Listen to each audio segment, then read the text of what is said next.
안녕하십니까.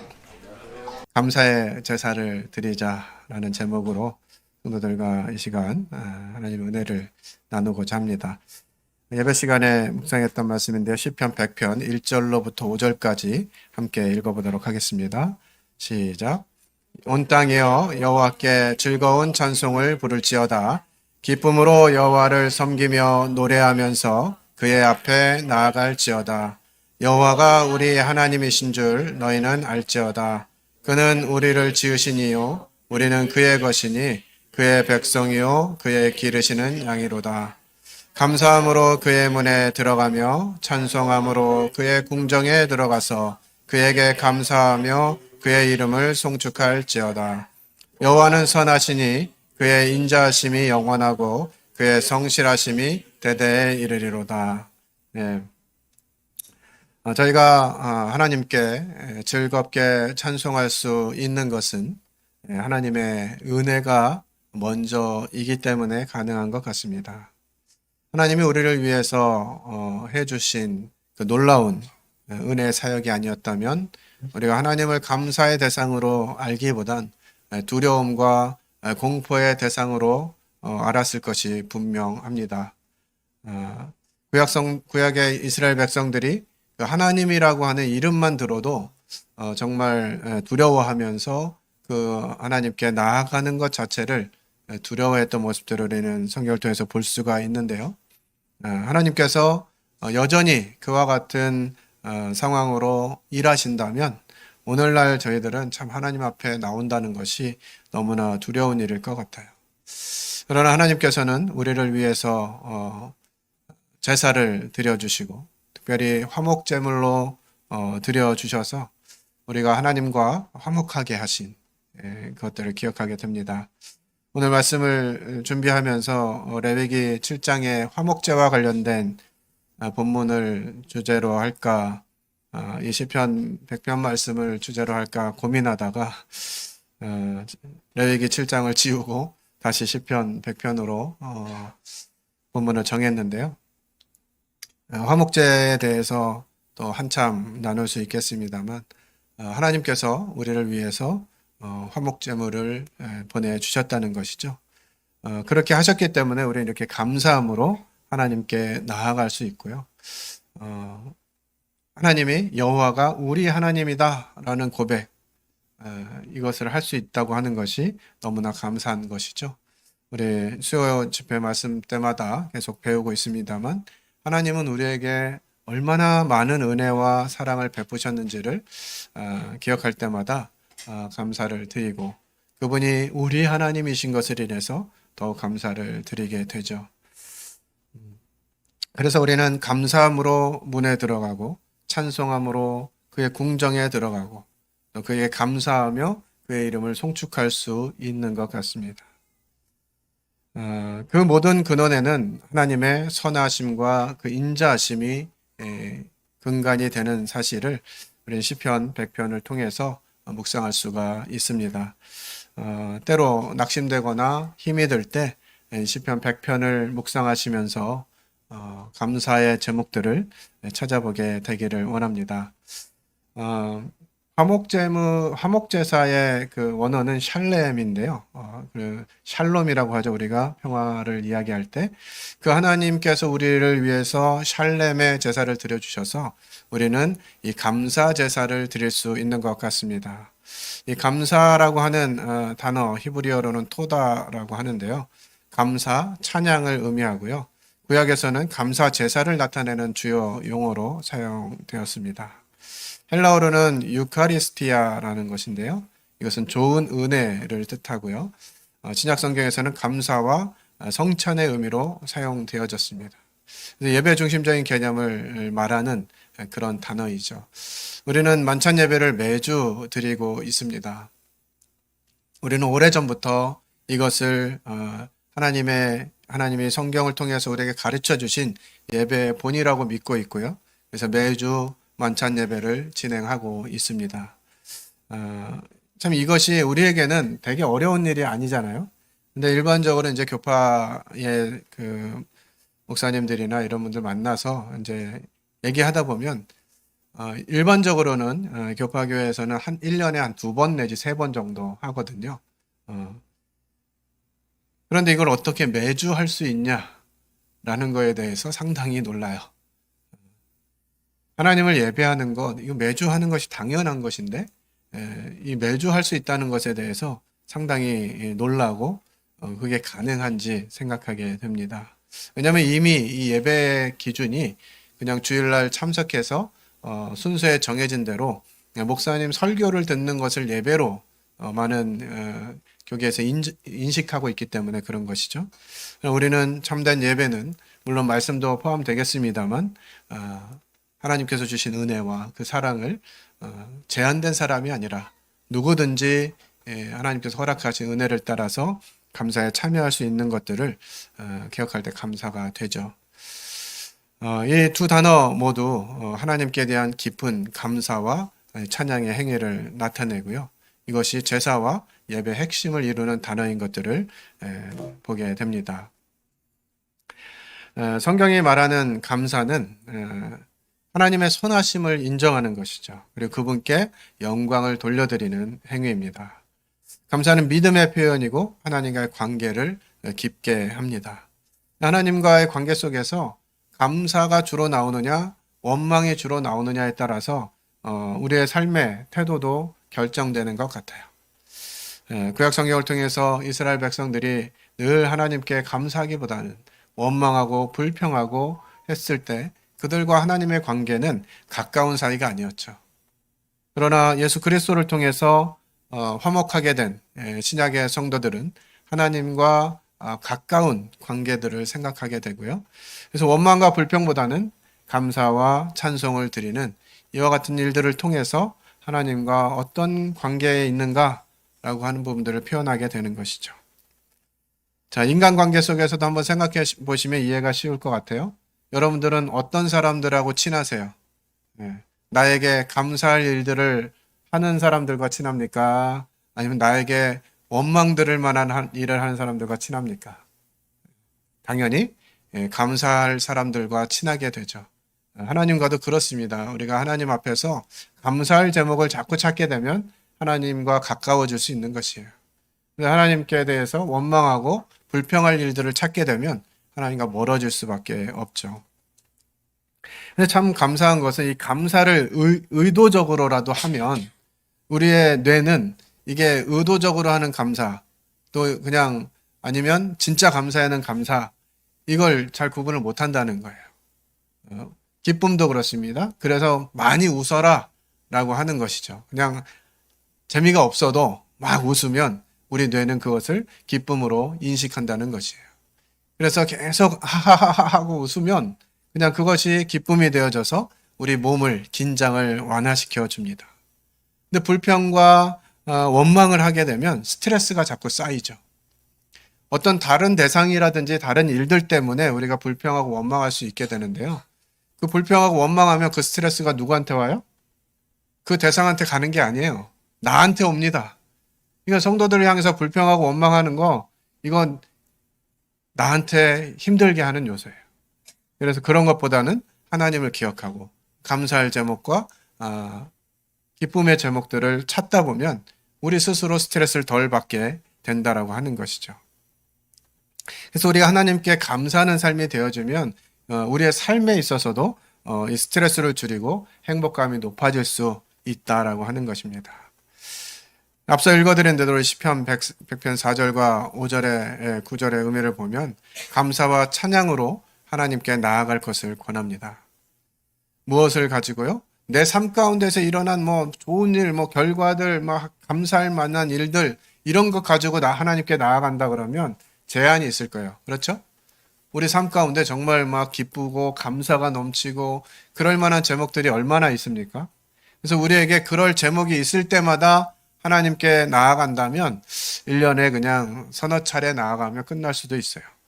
그러나 시편 100편에서 우리에게 권하는 것은 그분의 선하심과 사랑 때문에 감사로 나아가라는 것이에요. 우리의 어떠함이 아니라, 우리에게 일어난 어떤 일들이 아니라 그분의 선하심, 그분의 신실하심, 그분의 사랑 많으심, 이런 것 때문에 하나님께 감사를 드리라고 하는 것이죠. 이게 참으로 참된 예배일 것이에요. 요즘에는 워낙 환경이 깨끗해지고 또 삶의 질도 올라가 가지고 우리가 그 감사를 드리는 이 입장에서 우리 것을 가지고 감사를 드린다는 것이 어떤가 하는 생각을 잘 못하게 되는데요. 제 유년 시절 이렇게 기억해 보면 아이스크림 하나 사 먹는 게 쉽지 않았습니다. 그때는 아이스 캐키 뭐 이렇게 했었죠. 그래서 누군가 어떤 상황에 있어서 누군가 그걸 하나를 사주든지 뭐 이렇게 해서 하나를 먹게 되면 그걸 애지중지하는 거예요. 빨리 안 먹고 애지중지하면서 이렇게 먹다 보면 어떻게 되겠어요? 다 녹아버려요. 손에 막 이렇게 막 다 물러지고 막 그러다 심지어는 이렇게 녹아가지고 어떻게 되냐? 땅바닥에 떨어집니다. 그럼 어떻게 해요? 아이 땅바닥에 떨어졌네. 버리자 이렇게 했을까요? 그걸 또 주워 먹었어요. 아까우니까. 근데 그런 모습을 가지면서 내게 있는 것으로 누군가에게 감사를 표현한다.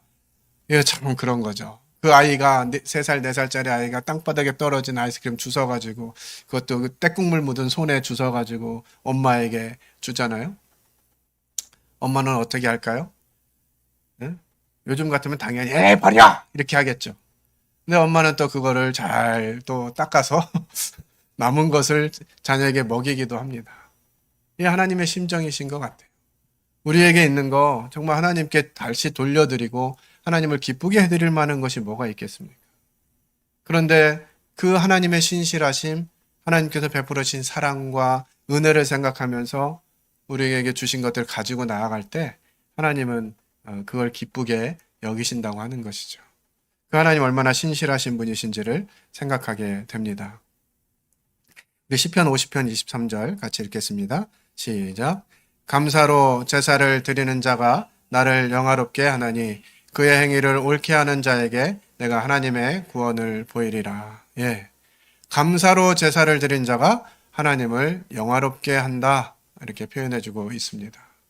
우리가 하나님께 영광을 돌리고 하나님을 영화롭게 하는 거, 뭐 다양한 방법들이 있겠습니다만 성경을 통해서 우리에게 가르쳐 주시는 거, 감사의 제사를 드리는 것이죠. 올 한 해를 돌아보면서 하나님이 얼마나 많은 은혜들을 베푸셨는지, 감사할 제목들을 주셨는지 생각해 보려고 계산을 해보니까요. 뭐 다 말로 할 수가 없는 것 같습니다. 매일의 삶에서 하나님께서 주신 은혜들, 정말 하나님이 우리에 대해서 관심을 잠깐이라도 떼어 놓으신다면 우리는 이 땅에서 거저 살 수 없을 것입니다. 하나님이 만들어 놓으신 이 세상 질서들을 하나님의 잠깐이라도 흐트러뜨리신다면 어떻게 되겠어요? 이 땅에 법이 갑자기 없어진다. 운영되어지는 법이 다 없어진다. 그러면은 얼마나 끔찍한 일이 일어나겠습니까? 우린 잘 못 느끼죠, 그죠? 하나님이 중력을 10분만 멈추시면 어떻게 되죠?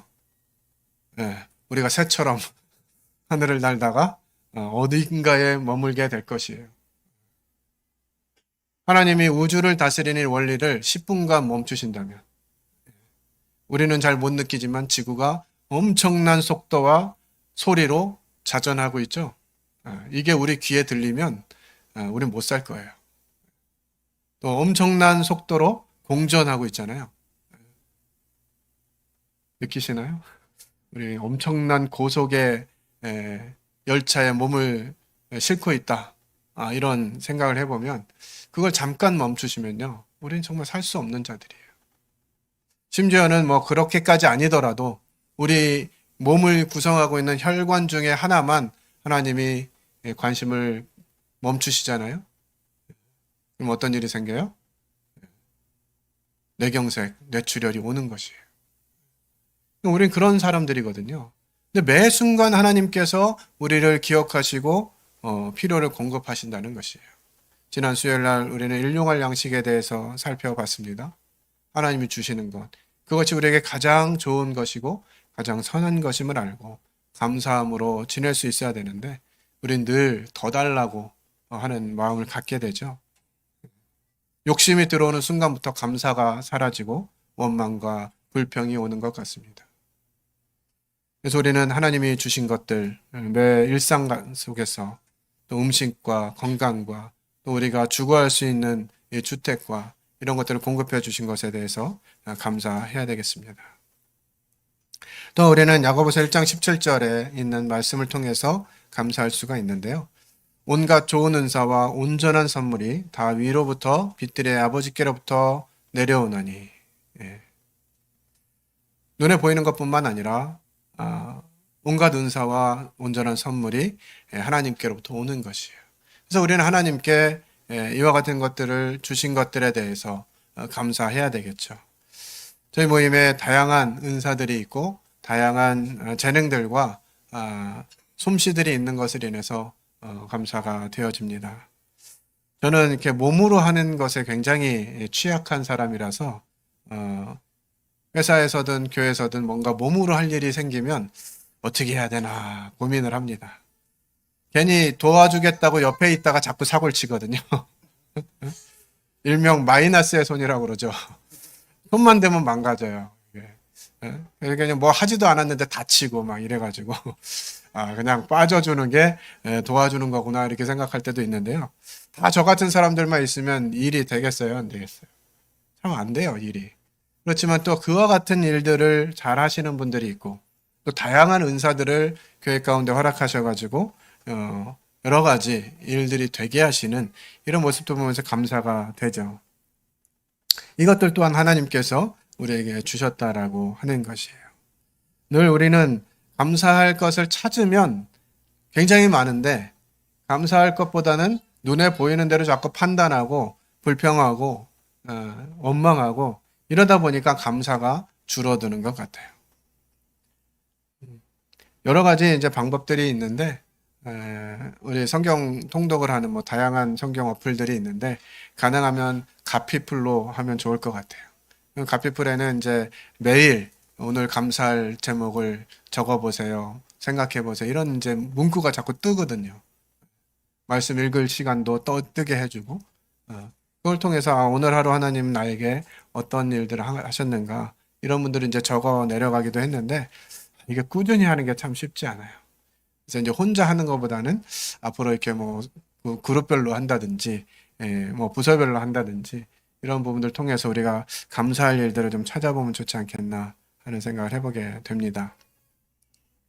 그래서 올 한 해를 이렇게 돌아보면서 하나님께서 저희 교회를 허락하시고 함께 성도들이 할 수 있다고 하는 거 얼마나 큰 은혜인가라는 부분들을 생각해 보게 됩니다. 우리의 삶에 있어서 육신의 가족뿐만 아니라 영적인 가족과 성도를 주신 것은 큰 축복인 것 같아요. 좀 이렇게 다양한 지체들을 허락하셔서 여러 기쁨들을 얻게 하시는지 우리가 성도들을 기억하면서 감사할 제목들을 생각한다면 한 주에 한 분씩에만 감사할 일이 생겨도 우리는 뭐 2년 가까이를 매주 감사하면서 살 수 있거든요. 근데 우리는 그런 생각 잘 못하죠. 그냥 축하해 하고 멈추게 되는 상황도 자주 있는 것 같은데 성도들에게 주신 일들, 나 개인적으로 뿐만 아니라 성도들에게 주신 일들을 통해서 우리는 감사할 수 있는 것이죠. 우리가 성도들을 위해서 중보 기도했는데 그 기도가 들어진 것들에 대해서 감사할 수 있는 것입니다. 하나님께서 우리에게 육신의 가족뿐만 아니라 이 영적인 가족들까지 주신 것은 얼마나 큰 축복인가 하는 생각이 들어요. 하나님이 우리를 성도들을 사촌으로 주셨으면 어떤 일이 생겼을까요? 배 아플 일이 많죠. 사촌이 땅을 사면 배가 아프대잖아요. 근데 하나님께서 성도들을 사촌으로 주시지 않고 우리의 몸에 그리스도의 몸의 지체로 한 몸으로 부르셨다는 거예요. 이게 남의 일이 아닌 거죠. 이게 감사할 수 있는 것이고 그것을 통해서 하나님의 은혜를 더 기억할 수 있는 것 같습니다. 에베소서 1장 16절에 보면 내가 기도할 때 기억하며 너희로 말미암아 감사하기를 그치지 아니하고 성도들을 생각하면 참 감사한 일들이 많게 되는 것 같습니다. 특별히 저희 교회를 생각할 때 정말 한 해 동안 하나님이 너무 많은 은혜를 베푸시고 감사할 제목들을 주신 것들을 기억하게 됩니다. 참 어린 아이들로서부터 올해만 2명의 신생아를 주셨죠. 도희와 시아를 주셔서 너무나 아름답고 또 예쁘고 이제 도희가 오면 더 기쁘겠죠. 시아의 날이 곧 예, 멈추게 되고 나눠 갖는 기쁨을 또 누릴 것 같습니다. 또 내년에 이렇게 또 새로운 생명을 예정하고 있는 부분들도 있어서 참 감사가 됩니다. 주일학교 아이들 있죠. 유아부, 영아부. 이제 초등학교 고학년이 지금 우리 은율이만 있어가지고 걱정이 됩니다. 학생부가 맥이 끊길 것 같고요. 그래서 교사들과 또 부모들 마음 가운데 전도해야 되겠다라는 마음들을 주셔서 내년도에는 이렇게 전도하는 일에 좀 더 힘을 쓰게 될 것 같습니다. 그 아이들 이렇게 보면 저것들이 언제 커가지고 밥값할까 이런 생각이 들잖아요. 주일학교에서 돈을 많이 쓰거든요. 뭐 제대로 보이지도 않고 저 언제 밥값할지도 모르는데 거기다 돈을 저렇게 써야 되나 이런 생각을 하게 되지만 너무나 놀랍고 감사한 것은요. 제가 가르쳤던 주일 학생들에게 제 사역을 넘겨주고 그들이 지금 그 사역을 하고 있어요. 얼마나 놀라운 사실인지 모릅니다. 너희들 언제 커가지고 어우 저 말썽쟁이 저거 맨날 예배 시간에 뛰어다니고 까불고 울고 그냥 그랬던 아이인데 조금만 지나면 청년 되고요. 조금만 지나면 가정을 이루고 하나님을 위해서 자신의 삶을 드리는 그와 같은 일들이 이루어지게 됩니다. 그래서 우리는 아이들을 볼 때 그냥 아이들의 모습으로만 보는 것이 아니라 저 아이가 커서 어떤 역할을 하게 될지를 기대하면서 기도하는 것이죠. 제가 어린 시절에 주님으로부터 그 어린 사역에 대한 소명을 받고 교회 가운데 많은 이제 도움이 좀 필요했어요. 뭐 20살, 21살 이때였으니까 그 청년이 뭐 얼마나 가지고 있었겠어요. 그래서 그런 간절함과 필요들을 생각하면서 교회에 이야기하면 그때는 어쩌면 그렇게 한결같이 답이 동일했는지 몰라요. 주일학교 도와주셔야 됩니다. 주일학교 관심 가져주세요. 이렇게 하면 다 그 한결같이 얘기하세요. 중요하지 주일학교. 아이들이 있어야 미래가 있지. 이렇게 얘기하는데요. 그 다음에 그 말을 참 안 하셨으면 제가 상처를 덜 받았을 텐데 그 다음 말을 꼭 붙이세요. 형제가 열심히 해봐. 열심히 해서 열매가 나타나면 왜 교회가 안 돕겠어. 이런 얘기를 하시더라고요. 근데 그때는 그 의미를 잘 몰랐는데 이제 성장하면서 제가 아이를 낳고 키워가면서 보니까 아이들에 대한 부분은 열심히 해가지고 열매가 나타나면 돕는 게 아니라 먼저 도와야 열매가 나타날 수 있다고 하는 것들을 배우게 되는 것이죠. 20살, 21살의 청년에게 형제가 열심히 해서 열매가 잘 나타나면 교회가 도울게. 지금은 사실 이제 그렇게 말하는 것 자체가 이해가 안 되기도 하고 또 얘기할 수 있는 영역인 것 같아요. 근데 그 당시만 해도 교회 인도하시는 분들이 그런 말씀하시면 그런가 보다. 우리 열심히 했는데 한계가 있잖아요. 뭐 학생이 돈이 많이 있겠어요. 뭐 시간이 많이 있겠어요. 그런데도 열심히 하라고 하니까 하여튼 틈만 나면 주일학교 아이들 생각하고 연락하고 만나고 이런 일들을 했었거든요. 지금은 거의 그렇게 하는 데가 없지만 제가 청년 시절에 주일학교 할 때는 주일학교를 수요일 날도 했어요. 수요일 날 오후 되면 교회 와가지고 아이들 전도하고 그 아이들 데려다가 주일학교 또 하고 이랬던 기억이 있는데 뿐만 아니라 시간 나면 아이들 집에 가고 또 아이들이 있는 성도댁에 방문해가지고 아이들 어떠냐고 의논하고 교제하고 그러면서 시간을 많이 보냈거든요. 그러니까 한계가 있는 거예요. 그들을 돕고 이렇게 할 필요가 있는 것이죠. 이 아이들을 위해서 수고하고 섬기는 교사들을 위해서 기도하고 더 많은 분들이 이와 같은 일에 참여할 수 있으면 좋겠다 하는 생각이 듭니다. 그래서 혹시 2025년에 뭐 다른 건 잘 못해도 내가 도울 게 있겠지 하는 마음들이 있으시면 교회학교 인도자들에게 말씀해 주시고 함께 동역할 수 있으면 좋겠다 하는 생각이 듭니다.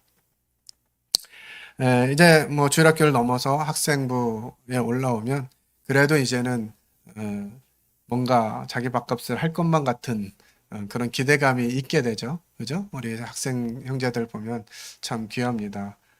이렇게 예배 맞춰서 준비하러 일찍 와서 예배 또 반주도 하고 또 감사에도 참여하고 이런 모습들 보게 될 때 감사하고도요. 어, 그렇지만 아직은 뭐 자라는 성장기이기 때문에 늘 뭐 밝은 면만 있지는 않지요. 때로는 뭐 사고도 치고 걱정도 끼치고 이렇게 하는 것이 이 청소년 시기인 것 같아요. 그래서 예전에 우리 그 윤리 시간에 배웠잖아요. 이 청소년기를 뭐라고 불렀었죠? 질풍노도의 시기. 예, 얼로 튈지 모르는 그런 시기죠. 요즘은 뭐 중이병 이런 것도 공식화돼 가지고 그 1년 동안은 그냥 네 마음껏 살아도 된다 막 이런 면죄부를 주는 이런 모습도 있긴 합니다만 하여튼 그런 시기예요. 스스로 성장하면서 시행착오를 자주 겪고 내가 뭘 해야 될지 뭐가 돼야 될지 어떻게 해야 될지 잘 모르다 보니까 때로 넘어지기도 하고 때로는 지치기도 하고 이런 모습들을 보게 됩니다. 늘 강건하고 늘 건강하고 좋은 모습만 볼 수 있다면 얼마나 감사하겠어요. 하지만 그 부족함, 연약함 때문에 관심과 또 사랑이 필요한 것이죠. 우리 학생들을 향해서 또 그들을 섬기는 교사들을 위해서 기도하고 또 마음과 시간과 또 물질을 또 사용해야 될 필요가 있는 것을 보게 됩니다. 또 청년 시기가 있습니다. 청년들은 힘있게 일할 시기였는데 오늘날 그 시기가 점점 조금씩 늦춰지는 것이 아닌가 하는 생각이 좀 들긴 합니다. 고등학교만 졸업하면 성인이라서 뭔가 자기 역할을 해야 되는 이런 시대를 살기도 했습니다만 요즘 조금씩 이 시기가 늦어지고 저희는 주일학교를 졸업해도 중학교 1학년 때부터 그냥 보조교사를 다 하는 것으로 생각하고 교회 가운데 함께 했었거든요. 근데 요즘은 이제 청소년들은 학생부에 전념하고 주일학교 보조교사나 이렇게 잘 활동을 안 하는 것 같지만 여전히 이제 그렇게 하는 또 교회들도 있습니다. 그래도 그렇게 하면 이제 중고등학교 때 그런 보조교사로서 섬기면서 배우면 고등학교 졸업과 함께 자기가 뭘 해야 될지를 생각하면서 주교사도 하고 뭐 이렇게 하게 되는데 이제 고등학교 졸업하고부터 뭔가를 하려고 이렇게 시작하다 보니까 시간이 조금 늦어지는 이런 모습도 보이긴 합니다. 그리고 우리 그 성도님들이 청년 시절을 겪을 때와는 시대가 많이 달라졌죠. 그래서 우리는 예전 생각하면서 우리는 청년 때 그랬는데 요즘 청년들은 안 그런 것 같아. 이런 생각들은 조금 이렇게 바꿔야 될 것 같아요. 시대가 너무 많이 달라졌어요. 필요도 달라지고요. 상황도 많이 달라졌기 때문에 우리가 겪은 청년 시절과 지금 겪고 있는 청년들의 시대는 다르다라고 하는 사실을 생각하면서 그들이 이해해 줄 필요도 있는 것 같습니다. 또 한편으로는 청년들이 하나님을 신뢰하고 하나님 앞에 나아와서 열심으로 주님 섬기는 이런 모습들을 통해서 위로도 받게 되죠. 우리는 지난주에 청년들이 바자회를 또 준비해가지고 선교지를 돕는 귀한 또 사역과 섬김을 경험했습니다. 청년들이기 때문에 가능한 일인 것 같아요. 그 청년들의 섬김과 감사가 날마다 넘쳐나게 되기를 바라고요. 이 청년의 시기를 또 잘 보내야 경건한 가정으로 준비되기도 합니다. 그래서 이러한 청년들의 모습을 생각하며 기도하고 또 준비된 결혼을 할 수 있도록 교회가 여러 부분에 있어서 안내해주고 인도해줄 필요가 있다 하는 생각이 듭니다. 젊은 사람들만 있으면 교회가 뭐 잘 운영될 것 같지만 또 그렇지만도 않습니다. 그래서 성인 세대가 있는 것이죠. 감사하게도 저희는 이제 3040이라고 하는 모임이 있어서 30대, 40대가 함께 교제하고 주님의 피로를 나누고 또 사랑을 나누고 하는 관계들을 통해서 정말 힘있게 섬겨야 될 세대 3040이 교회를 위해서 수고하는 모습들을 보게 됩니다. 앞으로 이들이 더 힘을 내고 또 영성이 높아지고 해서 교회를 위해서 헌신하고 또 교회의 미래를 계획할 수 있는 그런 시대가 되기를 바라고요. 또 이들에게 자녀가 있죠. 3040 세대에 자녀가 있어서 그 자녀들도 잘 키우는 것이 교회의 미래이기도 합니다. 이 일들은 부모에게만 맡겨진 것이 아니라 교회 성도들에게 함께 맡겨진 일이다라고 생각이 되어지고요. 이 일들을 위해서 기도해 주시고 격려해 주시고 함께 해 주시면 좋을 것 같습니다. 또 3040 세대만 있는 것이 아니라 이제 5060, 70도 있죠. 뭐 많은 일들을 감당하고 계시고 앞서서 수고하다 보니까 자주 모이지는 못했는데요. 이 5060, 70 세대가 또 그 세대에 맞게 함께 교제하고 기도하고 교회를 위해서 헌신할 수 있는 그런 세대가 되기를 기대하는 마음이 있고요. 얼마 전에 그 남원 교회 갔더니 남원 교회도 저희처럼 이제 실버반을 운영을 하고 있는 것 같습니다. 아, 그러면서 어떻게 도울 것인가, 뭐 여러 가지 방법이 있겠는데, 저희는 이제 한 달에 한 번씩 몇몇 분들이 수고하시고, 또 뭐 애찬도 준비하시고, 때론 가정에서 초청해서, 그 어르신들 이렇게 섬기고 이렇게 하잖아요. 그 남원교회는, 매달이 아니라 매주, 이 반 이름을 제가 까먹었네요. 하여튼 뭐 무슨 반이라 그랬는데, 그 반을 돕기 위해서 부서마다 한 주씩 돌아가면서 섬긴대요. 그러니까 첫째 주는 주일학교 아이들이 와서 섬겨주고, 둘째 주는 학생부에서 와서 섬겨주고, 셋째 주는 청년부가 섬겨주고, 넷째 주는 이제 성인반에서 또 섬겨주고, 이렇게 해서 노성도님들이 아주 즐겁게 섬김을 받고 계신다고 합니다. 그러면 어떤 일이 생길까요? 예, 어떤 일이 생기실 것 같으세요? 웬만한 필요들에는 이 어르신들이 쌈짓돈들을 다 내놓으신대요. 이것들 봐라. 이쁘네. 그러면 이제 할아버지 할머니들이 손주한테 용돈 주듯이 교회에서도 그런다는 거예요. 어떤 필요들이 있으면 물론 이제 뭐 상황마다 다를 수 있겠습니다만 남은 교회는 그렇다 하더라고요. 그래서 참 대단한 섬김이고 대단한 헌신이다 하는 생각이 좀 들었습니다. 이런 부분들은 저희도 좀 본받아서 어른들을 좀 잘 섬기면 좋겠다 하는 생각이 좀 들고요.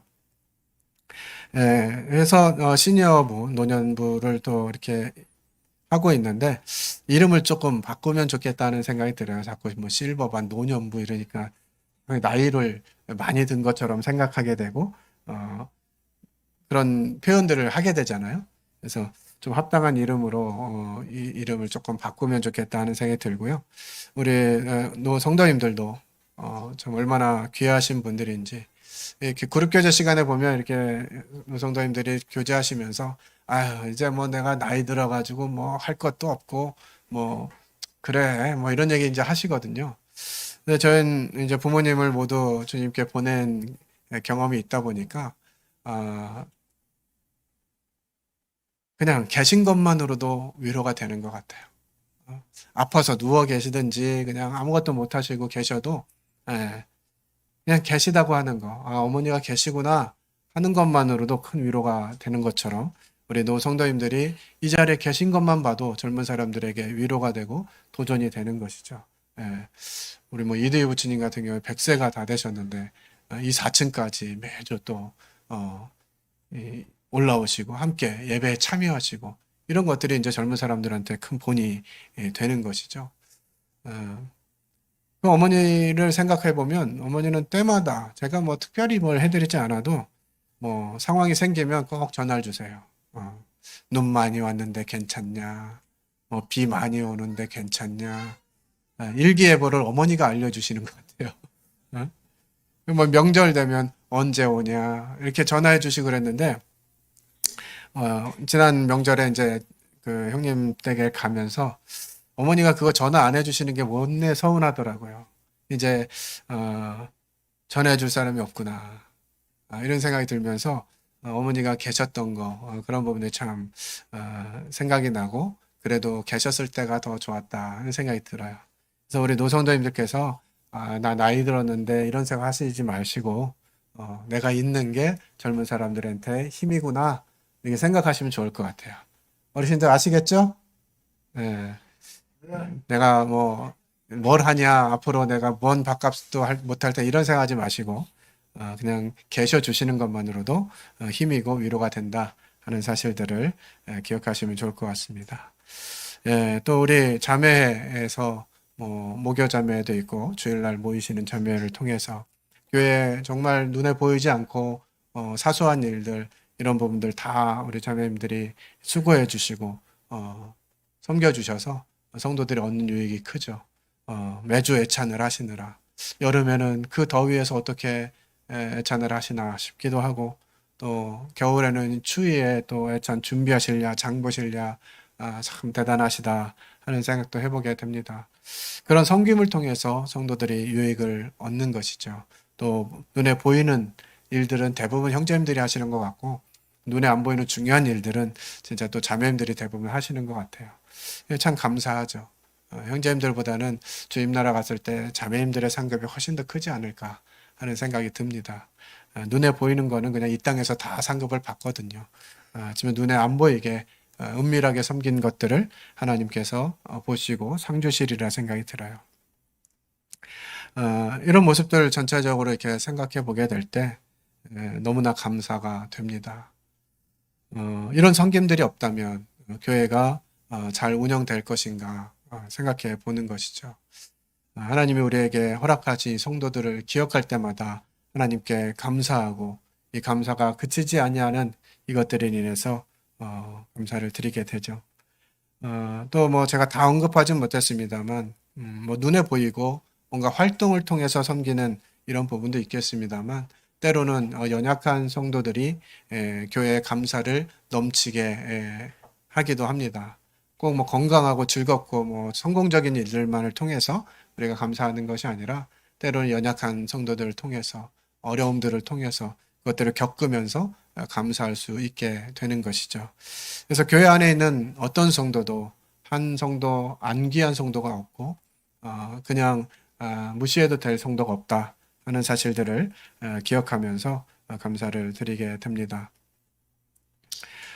우리는 늘 즐겁고 행복한 일만 있으면 좋겠지만 때로는 어려움이 우리에게 찾아옵니다. 로마서 5장 3, 4절에 보면 환난의 인내는 연단은 소망을 이룬다고 말씀해 주고 있어요. 이런 어려움들을 통해서 우리는 믿음이 강해지고 성장하죠. 감사함으로 이런 역경을 받아들일 때 우리는 더 성숙해질 수 있습니다. 즐거운 일로, 좋은 일로 성숙되는 것보다는 어려움과 고난을 통해서 영적으로 성장하게 되는 것들을 보게 됩니다. 하나님이 우리에게 어려움을 주시고 고난을 주시는 이유는 우리를 성장케 하시기 위한 하나님의 놀라운 방법이다 라고 하는 사실들을 기억하면서 이런 어려움들이 올 때 힘들어하고 뒤로 물러나는 것이 아니라 오히려 하나님께 더 가까이 갈 수 있는 그런 저희들이 되기를 바랍니다. 이 모든 것이 하나님의 은혜죠. 하나님 우리를 구원하시고 우리 매일의 삶 가운데서 우리를 인도해 주시고 또 하나님의 은혜를 기억하게 하셔서 그것들을 통해서 계속해서 감사가 넘치게 되는 그리고 그 은혜를 나눌 수 있는 시간들과 상황들과 환경들 또 성도들을 주신 것들 기억할 때 이 모든 것이 하나님의 은혜인 것들을 보게 됩니다. 그래서 우리는 이제 이와 같은 부분을 생각하면서 교회와 함께 감사를 나누는 이런 필요들이 있다라고 하는 것이에요. 그래서 주일 예배 시간에 저희 많은 감사가 드려집니다만 그때뿐만이 아니라 그룹 교제 시간에든 봉사활동 시간에든 이런 상황들을 통해서 감사하고 경험을 공유하고 함께 기도하고 이렇게 성장할 수 있다고 하는 것을 기억하게 됩니다. 그래서 누구 한 사람이 아니라 온 교회가 함께 감사에 동참하게 되는 그런 소원을 가지게 되고요. 이런 부분에 있어서 골로새 3장에 있는 말씀은 우리에게 교훈을 주십니다. 그리스도의 평강이 너의 마음을 주장하게 하라. 감사함으로 하나님의 말씀을 풍성히 거하게 하라. 그리스도의 평강, 그분의 은혜가 저희의 마음을 주장하게 하시고 또 하나님의 말씀이 풍성히 거할 때 우리는 더욱 감사할 수 있게 되는 것 같아요. 올해 저희들이 말씀으로 성장하는 교회라고 하는 표어로 한 해를 시작하면서 상반기에 상당히 성경 읽기에 매진했던 걸로 기억이 되는데 하반기에 들어서면서 여러 가지로 좀 힘이 빠진 것 같은 생각도 좀 듭니다. 다시 이렇게 말씀을 읽는 것, 말씀이 풍성히 우리 속에 거하게 하는 이런 일에 열심히 할 수 있으면 좋을 것 같습니다. 그리고 교회 가운데 이 감사의 문화를 만들어가는 이런 부분들이 필요한 것 같아요. 교회 내에서 감사 일기도 쓰고 감사 나눔 시간도 갖고 또 감사 편지 쓰기 등의 활동을 통해서 이 감사의 문화를 만들어갈 수 있을 것 같습니다. 할 수 있다면 이런 프로그램들 통해서 감사의 문화를 만들어가는 교회가 됐으면 좋겠고요. 이것이 될 때 이제 이것은 감사는 개인적으로뿐만 아니라 우리 교회의 성장에도 중요하다고 하는 사실들을 계속 배워가게 될 것입니다. 그래서 더욱 깊은 믿음의 관계를 형성하게 될 것인데요. 감사의 제목들 찾아내고 감사를 표현하고 이런 것들을 통해서 우리가 함께 성장하는 그런 교회가 됐으면 좋겠습니다. 2024년을 돌아보면서 하나님께서 우리에게 주신 일상의 축복들, 또 관계의 소중함, 또 성장의 기회, 하나님의 은혜, 그리고 우리 각자에게 주신 그 소명에 대해서 감사를 드렸습니다. 이런 감사의 마음이 2025년도에도 이어가길 바라고요. 시편 136편 1절에 여호와께 감사하라 그는 선하시며 그 인자하심이 영원하미로다. 여러 가지 감사의 제목들을 이야기하면서 그 뒤에 붙이는 문구 그는 선하시며 그 인자하심이 영원하미로다. 그분의 선하심과 그분의 인자하심이 어떠한지를 저희들이 묵상할 때마다 감사하게 되는 것 같습니다. 그래서 2025년 새해를 또 맞이하게 될 텐데요. 우리의 삶 속에서 감사의 이유를 찾고 그거를 표현하는 습관을 들이면 좋을 것 같습니다. 감사 일기를 쓰고 감사를 표현하고 또 어려운 상황 속에서도 왜 하나님께서 이런 어려움을 선택하셨을까, 허락하셨을까 이런 부분 생각하면서 감사할 점을 찾아보면 좋을 것 같습니다. 2025년이 이제 가까워 오는데요. 우리 모두가 이 감사의 삶을 통해서 더욱 풍성한 믿음의 열매를 맺기를 소망하게 됩니다. 감사는 우리의 시선을 하나님께로 향하게 합니다. 우리의 마음을 평안케 하고요. 우리의 삶을 변화시키는 강력한 도구입니다. 새로운 한 해를 감사로 시작하고 감사로 마무리하는 복된 2025년이 되기를 기도합니다. 기도하고 마치겠습니다. 아버지 하나님, 하나님께서 저에게 베푸신 놀라운 은혜와 사랑과 그 자비하심과 그 인자하심을 기억할 때 감사를 드리게 됩니다. 저희가 무엇이간데 하나님께서 저에게 관심을 두시고 저희를 통해서 하나님 나라를 이루게 하시기를 원하셨는지 다 이해할 수 없지만 그 과정에서 하나님께서 저에게 나타내 주시는 그 놀라운 은혜들을 기억하며 감사를 드립니다. 특별히 참 군포 중부교회 안에 하나님이 사랑하시는 귀한 성도들, 어린 아이들로부터 노성도에 이르기까지 참 귀한 지체들을 함께 주셨음에 감사를 드리고 이런 관계 속에서 또 감사의 관계들이 되어줄 수 있도록 인도하시는 은혜를 감사를 드립니다. 저희들이 날마다 하나님께서 베푸신 은혜와 사랑을 기억하고 감사를 표현하며 풍성한 감사가 드려질 수 있는 군포 중부교회가 되기를 간구를 드리며 모든 것을 살아계신 하나님 아들 예수 그리스도의 이름으로 기도했습니다. 아멘. 네, 감사합니다.